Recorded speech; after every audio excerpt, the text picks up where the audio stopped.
नमस्कार, बहुत स्वागत है आपका। मैं हूं आपके साथ सिरांधा शेखर। आप देख रहे हैं बहस बिहार की। लगभग 4 दशक तक बिहार की राजनीति में सक्रिय रहने वाले सियासी धुरंधर रघुवर प्रसाद सिंह नहीं रहे। आज दिल्ली के एम्स में उन्होंने अंतिम सांस ली। जब तक जिए राष्ट्रीय जनता दल का साथ नहीं छोड़ा। हर अच्छे काम की सराहना करते तो गलती करने पर डांट भी पिलाते। लेकिन क्या आरजेडी पर उनकी नसीहतों का कुछ असर हुआ? जीवन पर्यंत सामाजिक न्याय की बात की, सिर्फ बात ही नहीं की बल्कि इसे साकार भी किया। तभी तो उन्हें मनरेगा मैन भी कहा जाता है। अगड़ी जाति से आते थे लेकिन हमेशा पिछड़ों के उत्थान की बात की। लेकिन क्या उनकी पार्टी ने उनकी और उनके सपनों की उपेक्षा की? आखिर क्यों उन्हें अस्पताल के बिस्तर पर रहते हुए नसीहत वाली चिट्ठी लिखनी पड़ी? क्या आरजेडी रघुवंश बाबू की उम्मीदों पर खरा उतर पाया? क्या उनके सपनों को पूरा किया? या फिर अब प्रधानमंत्री नरेंद्र मोदी के आह्वान पर सीएम नीतीश कुमार और बिहार एनडीए रघुवंश बाबू के सपनों को पूरा करेंगे? पहले जरा सुनिए क्या कहा प्रधानमंत्री ने और बाकी नेताओं ने रघुवंश बाबू के निधन के बाद। उनके भीतर एक मंथन भी चल रहा था। जिन आदर्शों को लेकर के चले थे, जिनके साथ चले थे, उनके साथ चलना अब उनके लिए संभव नहीं रहा था और मन पूरी तरह उस जद्दोजहद में था। और 3-4 दिन पहले उन्होंने अपनी भावना को चिट्ठी लिख करके प्रकट भी कर दिया। लेकिन साथ साथ भीतर अपने क्षेत्र के विकास की भी उतनी ही चिंता थी। तो उन्होंने बिहार के मुख्यमंत्री जी को अपनी एक विकास के कामों की सूची भेज दी। बिहार के लोगों की चिंता, बिहार के विकास की चिंता उस चिट्ठी में प्रकट होती है। मैं नीतीश जी से जरूर आग्रह करूंगा कि रघुवंश प्रसाद जी ने अपनी आखिरी चिट्ठी में जो भावनाएं प्रकट की हैं, उसको परिपूर्ण करने के लिए आप और हम मिलकर के पूरा प्रयास करें, क्योंकि पूरी तरह विकास की ही बातें उन्होंने लिखी थी। तो प्रधानमंत्री ने रघुवंश बाबू के विकास को लेकर किए वादे को पूरा करने और नीतीश कुमार के साथ मिलकर दिवंगत नेता के सपने को पूरा करने की बात कही है, जिस पर सियासत गर्म हो चली है। सत्ता पक्ष इसे विकासवाद का प्रण कह रहा है तो आरजेडी ने ऐसे मौके पर सियासत नहीं करने की सलाह दी है। प्रधानमंत्री नरेंद्र मोदी जी ने आग्रह किया है तो इसमें किसी को हिचकना नहीं चाहिए। दलगत सीमा से बाहर आकर उन आदर्शों को स्थापित करने के लिए हमें आगे रहना चाहिए, क्योंकि रघुवंश बाबू के जो विचार थे, रघुवंश बाबू ने अपनी पार्टी नेतृत्व को जो अलग होते समय कहा था कि आदर्शों का पालन नहीं हो रहा है, वह 100% सही है। आज रघुवंश बाबू के निधन हुई, पूरी देश शोकाकुल दिख रहा है। राजनीतिक गलियारों में शून्यता आ गई। लेकिन भविष्य में जो उन्होंने 2 पत्र लिखा, इस पर एक बड़ी बहस हो सकती है। एक पत्र तो उन्होंने माननीय मुख्यमंत्री नीतीश कुमार को लिखा, उसे ये संकेत जरूर मिलता है कि रघुवंश बाबू जब जिंदगी और मौत से जूझ रहे थे, फिर भी बिहार के प्रति उनकी कितनी लगाव थी। बिहार को ऐतिहासिक भूमि को और मापदंड बढ़ाना चाहते थे। लगातार लालू जी ने अपने चिट्ठी में भी स्पष्ट किया था कि रघुवंश जी आप कहीं नहीं जाने देंगे उनको, और आप जो है कहीं नहीं जाइएगा, समझ लीजिए। जो लालू जी के साथ जो उनका रिश्ता रहा है वो किसी से छुपा हुआ नहीं है। कुछ लोग हैं जो इस पे नकारात्मक राजनीति करना चाहते हैं। मैं उनसे हाथ जोड़ करके प्रार्थना करूंगा कि ये ठीक समय राजनीति का नहीं है। भारत सरकार में अनेकों वर्ष तक मंत्री रहे। बिहार सरकार में मंत्री रहकर उन्होंने काफ़ी दिन तक यहाँ के राज्य और देश की सेवा की है। इस तरह का व्यक्तित्व देश में बिरले ही मिलता है। वो एक स्वाभिमानी और निर्भीकता से बात को कह देने वाले व्यक्तित्व थे, जिनके चले जाने के बाद मैं समझता हूं कि इसकी पूर्ति अब संभव नहीं है। मैं उनको श्रद्धांजलि अर्पित करता हूं। तो रघुवंश बाबू चले गए, लेकिन जाते जाते संदेश दे गए। लेकिन सवाल यही है कि आखिर किसके रघुवंश और कौन पूरा करेगा इनके सपनों को। हमारे सभी मेहमान हमारे साथ जुड़े हुए हैं, उनके साथ करेंगे चर्चा की शुरुआत। संजीव चौरसिया बीजेपी विधायक हमारे साथ जुड़े हैं, बहुत स्वागत है आपका। राजीव रंजन जेडीयू प्रवक्ता भी हमारे साथ जुड़े हैं, आपका भी बहुत स्वागत। साथ ही बिहार कांग्रेस प्रवक्ता राजेश राठौर जी हमारे साथ जुड़े हुए हैं, आपका भी बहुत स्वागत है। हालांकि आरजेडी से किसी को होना चाहिए था यहां पर, लेकिन शायद कुछ व्यस्तता रही होगी या फिर सवालों का सामना नहीं करना चाहते होंगे, इसलिए नहीं आ सके हैं। चूंकि साथ में हैं राजेश राठौर जी, आप महागठबंधन में, तो सबसे पहले आप ही से पूछना चाहूंगी, आखिर रघुवंश बाबू ने जाते जाते ऐसी चिट्ठी लिखी जिसमें उनकी निराशा, उनका दर्द पूरी तरह से सामने आ रहा था। आज तो रघुवंश बाबू नहीं रहे, लेकिन एक बड़ा संदेश देकर गए हैं। क्या आरजेडी अब इसे समझेगा या फिर अभी भी नहीं? श्री रांधा जी, मैं अपनी ओर से, कांग्रेस पार्टी की ओर से रघुवंश बाबू के प्रति श्रद्धा सुमन अर्पित करता हूं। चूंकि बिहार ने एक बड़ा चीज़ खो दिया है, मुझे नहीं लगता कि अब रघुवंश बाबू से या उस कद का कोई नेता अब बचा है। जो है उनके बाद के बच्चे हैं। बिहार ने बहुत कुछ खोया है, हम लोग तो अपने खानदान के लोग खोए हैं, लेकिन बिहार ने बहुत कुछ खोया है। लेकिन मुझे आश्चर्य लगता है, मैंने प्रधानमंत्री जी का भी संधान सुन रहा था, उन्होंने श्रद्धांजलि कम अर्पित की है और रघुवंश बाबू के तथाकथित पत्र की चर्चा ज्यादा की है। उनके कामों का उल्लेख कम किया है, पत्रों की चर्चा ज्यादा की है। मैंने कल भी मीडिया में उठाया था, मेरी बात को दबा दी गई और आपके माध्यम से इस बात को राजेश राठौर जी, मेरी बात श्रीरांधा जी, मेरी बात को खत्म हो जाने दीजिए। हम लोग अगर मेरी बात खत्म, आप जितने सवाल करेंगे मैं जवाब दूंगा। मैंने कल भी मीडिया से कहा था, मेरी बात को दबा दी गई थी कि कोई व्यक्ति अगर स्वस्थ है, पत्र लिखता है, तो फिर बीमार कैसे पड़ता है। और कोई दूसरा व्यक्ति जो आईसीयू में है और वेंटिलेटर पर है तो पत्र कैसे लिखता है। पहले इस बात की जांच हो, क्या कोई व्यक्ति आईसीयू में रह के वेंटिलेटर पर रखे पत्र लिख सकता है क्या? कि वो चिट्ठी सही है? रघुवंश बाबू ने अपने हाथों से वो चिट्ठी लिखी है, उनकी हैंडराइटिंग है। अरे आपको चेक करना चाहिए। आप तो बताइए श्रीरांधा जी, तथा मैंने अभी कहा कि वो संदेह के घेरे में वो पत्र है कि कोई भी व्यक्ति वेंटिलेटर पर आईसीयू में पत्र लिख सकता है क्या? और पत्र लिखने वाले व्यक्ति को 2 दिन के बाद मौत कैसे हो जाती है? अच्छा चलिए, ये बहुत संदेह की जांच होनी चाहिए। मैं इसकी जांच की मांग करता हूँ, मैं इसकी सीबीआई जांच की मांग करता हूँ। लेकिन आप क्या इस बात से इनकार करेंगे? सीबीआई जांच की मांग करता हूँ। राठौर जी, मैं इसका सीबीआई जांच की मांग करता हूँ। श्रीरांधा जी, मेरा सवाल सुन लीजिए। राठौर जी, क्या आप इस बात से इनकार करेंगे कि इस पत्र के पहले भी रघुवंश बाबू ने कई सारी चिट्ठियां लिखी और कई बातों को लेकर उन्होंने ऐतराज व्यक्त भी किया, जो पार्टी के अंदर फैसले लिए जा रहे हैं लगातार? क्या इस बात से आप इनकार करेंगे? रघुपति सिंह जो उनके भाई हैं, जिनसे न्यूज 18 ने बात की, साफ साफ इस बात को उन्होंने कहा है। जी, मैं दूसरी ओर जा रहा हूं। मेरे पार्टी में भी हुआ है, आरजेडी में भी होता है, जेडीयू में भी होता है, भाजपा में होता है कि अंदर में कई प्रकार की बात होती है, कई मन भिन्नता होती है, कई तरह की बातें आती हैं, वो अलग बात है। हाँ। लेकिन कोई बड़ा नेता आईसीयू में वेंटिलेटर पे पत्र लिखता है और पत्र बाहर जाते हैं, उसके बाद भर की बात नहीं है। बहुत सारी बातें हमने पहले भी उठाई हैं। अब जरा कुछ महीने पहले लालू के बड़े लाल तेजप्रताप यादव ने रघुवंश प्रसाद सिंह को लेकर क्या कहा था, वो सुनाते। रघुवंश प्रसाद सिंह की तुलना एक लोटा पानी से कर दी थी। समझना मुश्किल नहीं कि लालू जी की पार्टी में रघुवंश बाबू की अहमियत दरअसल क्या थी।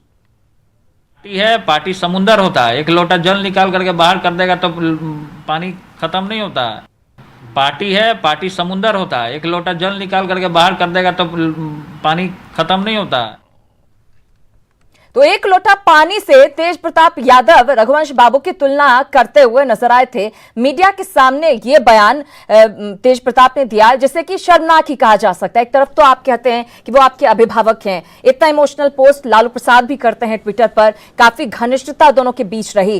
राजीव रंजन जी, आपसे जानना चाहूंगी, चूंकि प्रधानमंत्री ने आज आह्वान किया है, साफ साफ मुख्यमंत्री नीतीश कुमार को एक तरह से कहिए तो संबोधित करते हुए उन्होंने कहा कि अब रघुवंश बाबू का जो सपना अधूरा रह गया हम सबको मिलकर पूरा करना है। कैसे पूरा करेंगे उसको?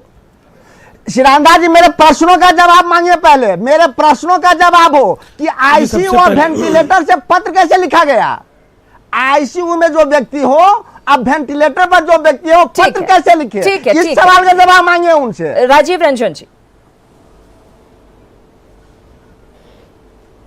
जी देखिए, सबसे पहले श्रीराधा जी, आज समाजवादी आंदोलन के एक बड़े सितारे को अस्त होते हुए दुनिया ने देखा, और कहीं ना कहीं जिस तरह से आखिरी दौर में जिन यंत्रणाओं को से वो जूझ रहे थे, जिस तरह से वेदना का समय समय पर उन्होंने प्रकटीकरण किया, और लगातार कई महीनों से वो करुण आर्तनाद, एक तरह से आप कह सकती हैं कि उनका जो भी आंदोलन से जुड़े लोग थे, चाहे वो किसी दल में हो, वो सुन रहे थे।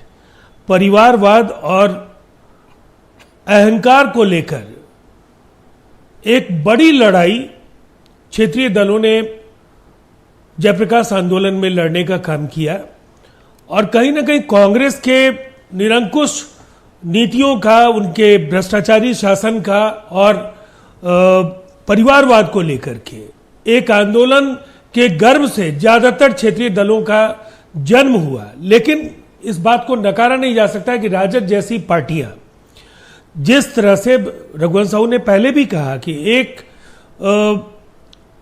अगर आप देखें तो एक परिवार के 5 लोगों ने हिंदुस्तान की एक लंबी यात्रा जो है उसके 5 प्रतीकों का नाम उन्होंने लिया, महात्मा गांधी, लोकनायक जयप्रकाश नारायण, डॉक्टर राम मनोहर लोहिया, बाबा साहब भीमराव अंबेडकर और कर्पूरी जी का, और उसकी जगह एक परिवार के 5 सदस्यों की तस्वीरें आप और हम सब देखते हैं। रघुवंश साहू ने भी देखा, और उन्हें एक लगातार जो निरंतर राजनीति के मूल्यों की जो गिरावट थी उसको उन्होंने महसूस किया था। हम लोग उनके खिलाफ रहे हैं, लेकिन आप आर्काइव में जाइए, जनता दल यूनाइटेड या उनके विरोध में रहने वाले दलों ने भी रघुवंश साहू की सादगी और उनकी विनम्रता और उनके व्यक्तित्व की जो इंटेग्रिटी है उसको लेकर के कभी सवाल नहीं खड़ा किया था। लेकिन आज जो सवाल मैं कांग्रेस के प्रवक्ता से सुन रहा हूं, उनकी मौत के कुछ घंटे पहले एक जो लगातार एक ऐसे सेनानी के तौर पर उन्होंने आखिरी क्षण तक सवालों के लिए जूझने का काम किया, और उस पर एक तरह से उनके आरोपों से ये लगता है कि पत्र और ये सत्यता, बहुत सारी चीजें, मुझे ऐसा लगता है ये 1-2 दिनों का मसला नहीं है। राजद के अंदर जो कुछ उन्होंने लंबे समय से महसूस किया था, वो समय समय पर अपनी नाराजगी और अपनी व्यथा वो जाहिर कर रहे थे। इसीलिए जहां तक आखिरी समय में उनके कई सवाल जो मुख्यमंत्री जी से है, हाँ, और मुख्यमंत्री जी से उन्होंने जो बातें कही, और प्रधानमंत्री जी ने जो कुछ आज कहा कि मिलकर नीतीश कुमार जी से हम बात करेंगे और मिलकर उनके सपनों को और उनके कहे गए जो उनकी जो मांगे हैं उनको पूरा करने की दिशा में काम करेंगे। निसंदेह जो भी उन्होंने सवाल खड़े किए, अपने परिवार के सदस्यों को मंत्री बनाने के लिए नहीं कहा, उन्होंने जो कहा है जनता के भले के लिए कहा है और कल्याण के लिए जो। राजीव रंजन जी, आपके पास आऊंगी। संजीव चौरसिया जी भी हमारे साथ बीजेपी विधायक जुड़े हुए हैं। संजीव चौरसिया जी, प्रधानमंत्री ने आज एक आह्वान किया है, एक बात कही है कि सपनों को पूरा करना है, कैसे करेंगे इसको पूरा? और क्या ऐसा नहीं लगता कि रघुवंश बाबू बहुत लंबे समय से तमाम मुद्दों को उठाते आ रहे हैं, चाहे फिर वो बात बच्चों की शिक्षा को लेकर हो, चाहे फिर वो बात गरीबी को लेकर हो, चाहे फिर वो बात महिलाओं के उत्थान की हो, तमाम मुद्दों पर वो लगातार आवाज उठाते रहे हैं, सामाजिक न्याय की वो बात करते रहे। आखिर कैसे होगा उनका सपना पूरा और कौन करेगा उनका सपना पूरा? निश्चित तौर पर भारतीय जनता पार्टी की तरफ से सबसे पहले मैं भावभीनी श्रद्धांजलि व्यक्त करता हूं उनके चरणों में। मेरा तो व्यक्तिगत पारिवारिक था और मेरे घर के बगल में ही यहाँ का आवास उनका था। कभी कभी मिलके बात भी होती थी और लगातार अगर पूरा व्यक्तित्व का आभार देखेंगे जो स्नेह था वास्तव में बहुत कम नेतृत्व में ऐसा दिखाई देता है। और मैं श्रद्धांजलि व्यक्त करता हूं कि उनकी आत्मा को श्रद्धांजलि, उनकी आत्मा को शांति प्रदान हो और परिवार को सबलता हो। जो इस राजनीतिक क्षतिज में बिहार ने जो खोने का काम किया है वास्तव में भरपाई शायद ही कभी हो पाएगा।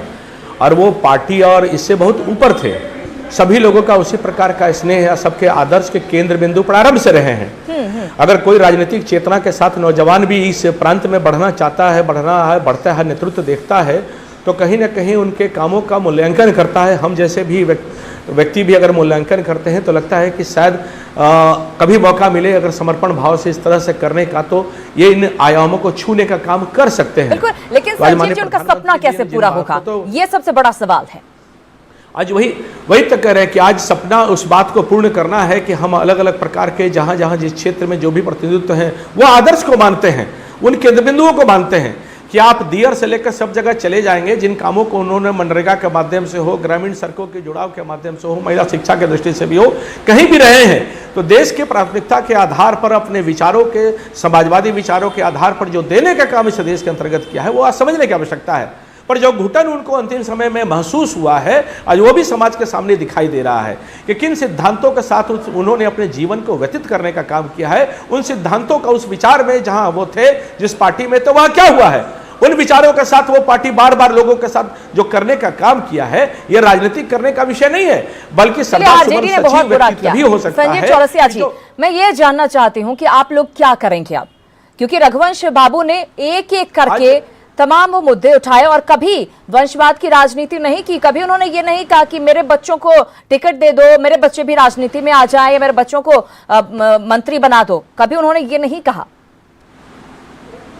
आज वही कहना चाह रहे हैं ना कि हम लोग भी जो कार्य और विकास की योजना को एक प्रारूप, वही संकल्पित विचार उनका भी था कि जो क्षेत्र का विकास है, राज्य का विकास है, देश का विकास है, वो प्राथमिकता के आधार पर सुगमता और सहजता के साथ आगे बढ़नी चाहिए। आज उसी विचार को हम लोग चल भी रहे हैं, कर भी रहे हैं। यही सच्ची श्रद्धांजलि है। कभी वंशवाद के विषय पर, कभी टिकट के विषय पर सब लोग जानते हैं कि इस बात को कभी प्रकाशित नहीं होने दिए, कभी उल्लेखित नहीं होने दिए। इस बात को हमको संज्ञान में लेनी चाहिए कि समाज का प्रतिबद्धता, समाज की प्रतिज्ञा, समाज के प्रति समर्पण, स्नेह और समाज का जो दर्द है। राजेश राठौर जी, क्या ऐसा नहीं लगता कि अभी भी अगर अपने उस पुरोधा से, अपने उस अभिभावक से जिनको कहते हैं तेजस्वी कि वो हमारे पिता तुल्य थे, जब लालू प्रसाद जेल में रहे तो उनका ही निर्देशन रहा जिसकी वजह से मैं काम कर सका, ऐसा लगता नहीं है कि अगर अब भी सीख नहीं ली तो नुकसान पार्टी का ही है, नुकसान गठबंधन का ही है?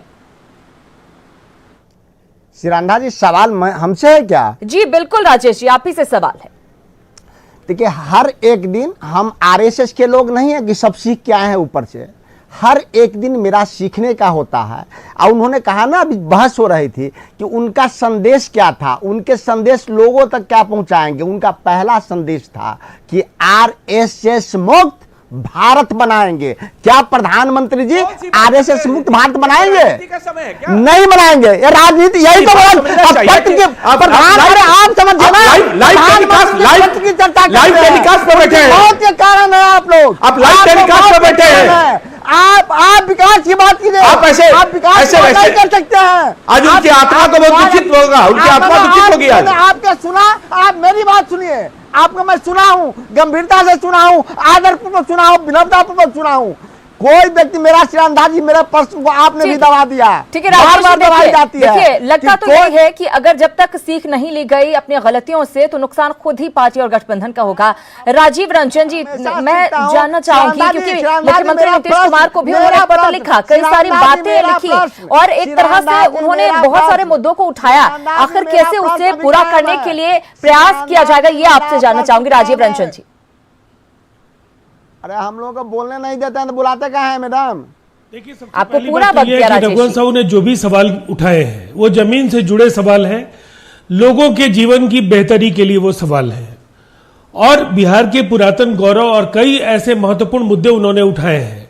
जो विचारणीय है। और अब तो प्रधानमंत्री जी ने भी उन सपनों को पूरा करने की बात कही है। निसंदेह बिहार के मुख्यमंत्री आदरणीय नीतीश कुमार जी और प्रधानमंत्री जी मिलकर इस पर विचार करेंगे और जो कुछ भी किया जाना है उनके सपनों को जरूर हम अमली जामा पहनाएंगे। उम्मीद यही करते हैं कि उनका सपना जल्द पूरा हो। दरअसल उनका सपना नहीं, यह बिहार वासी का ये सपना है और ये सपना कब पूरा हो पाता है ये हम सब देखेंगे, हम सब इसके गवाह बनेंगे। आप सभी हमारे साथ जुड़े, आप सभी का बहुत बहुत धन्यवाद। हालांकि रघुवंश प्रसाद सिंह हमारे बीच नहीं रहे, लेकिन उनका संदेश जरूर है। और इस बीच दिवंगत रघुवंश प्रसाद सिंह के पटना स्थित आवास पर सन्नाटा पसरा हुआ है। कौटिल्य नगर आवास पर रघुवंश बाबू के साथ रहने वाले कर्मियों को यकीन नहीं हो रहा कि वो अब इस दुनिया में नहीं है। सादगी पसंद रघुवंश बाबू को याद कर सभी की आंखें नम हो जा रही हैं। उनकी आवाज का जायजा लिया हमारे सहयोगी रजनीश कुमार ने। वीरान पड़ा दरवाजा, सूनी हो गई गलियां, रो रहा है गांव, उदास हो गया है शहर, क्योंकि रघुवंश बाबू अब लौट कर नहीं आएंगे। कौटिल्य नगर स्थित निजी आवास पर हम पहुंचे हैं। राजधानी पटना का सबसे पॉश इलाका है, जहां पर मंत्री और विधायकों का बंगला है। वहीं देख सकते हैं कि रघुवंश बाबू का ये मकान है। जिस तरह से सादगी भरी जिंदगी जीते थे, तो ये मकान भी आप देख सकते हैं किस तरह से बंगलों के बीच सादगी से भरा है। और यहीं वो दरबार लगाते थे। देख सकते हैं ये बेंच है, जो लोग बता रहे हैं कि 1973 से ये बेंच यहाँ पर लगा हुआ है और यहीं पर बैठकर वो दरबार लगाते थे। जो फरियादी आते थे उनसे मुलाकात करते थे, उनका दुख दर्द सुनते थे। उनके रिश्तेदार हैं, उनके कर्मी हैं यहाँ मौजूद, जो उनके साथ कई वर्षों तक रहे। जरा बात करें, रघुवंश बाबू अब नहीं रहे, क्या लग रहा है कि वो शून्यता कोई भर पाएगा क्या? अब कभी नहीं भर पाएगा, कभी भरा है नहीं भर पाएगा लोग, उनका शून्यता कभी नहीं भर पाएगा। क्या मैं उनमें विशेषता आपको सबसे अलग? विशेषता यही थी कि न वो लोग बड़े छोटे किसी का भी भेदभाव नहीं करते थे, सभी को बैठा करके अपने साथ उनका दुख दर्द को सुनते थे। इतने नेता हुए, इतने विधायक हुए, लेकिन रघुवंश बाबू इतना बड़ा कद होने के बाद भी उनमें बदलाव नहीं हुआ। जो सादगी, जो ग्रामीण जीवन, कभी नहीं उनके बदलाव। इतना बड़ा नेता होते हुए भी बैठ करके साधारण कुर्सी बेंच पर सभी का बात को सुनते थे। यहाँ नहीं, वहाँ गांव तक वो अपना जा करके सभी को बात सुनते थे। सब जो पार्थिव शरीर है और उसको लेकर यहाँ पर पहले से तैयारियां की जा रही है। देख सकते हैं कि एयरपोर्ट से आने के बाद विधान परिषद और विधानसभा जाएगा उनका पार्थिव शरीर, और उसके बाद सीधे निजी आवास पर लाया जाएगा, जहां पर पुलिस अधिकारी अभी पहले ही पहुंचे हैं जायजा लेने के लिए। वर्तमान परिवेश में भी वो आधुनिकता उन पर सर चढ़कर नहीं बोलता था और समाजवाद के वास्तव में वो ऐसे पुरोधा थे जिन्हें लोग बता रहे हैं कि उनके मरने के बाद भी वो मरे नहीं बल्कि वो अमर हो गए। कैमरामैन अभिषेक के साथ रजनीश कुमार, न्यूज़ 18 पटना। तो रघुवंश बाबू हमेशा जमीन से जुड़े रहे और इसकी बानगियां आपने भी देखी। चलिए इसी के साथ इस खास पेशकश में इतना ही, लेकिन न्यूज़ 18 बिहार झारखंड पर खबरों का सिलसिला लगातार जारी है।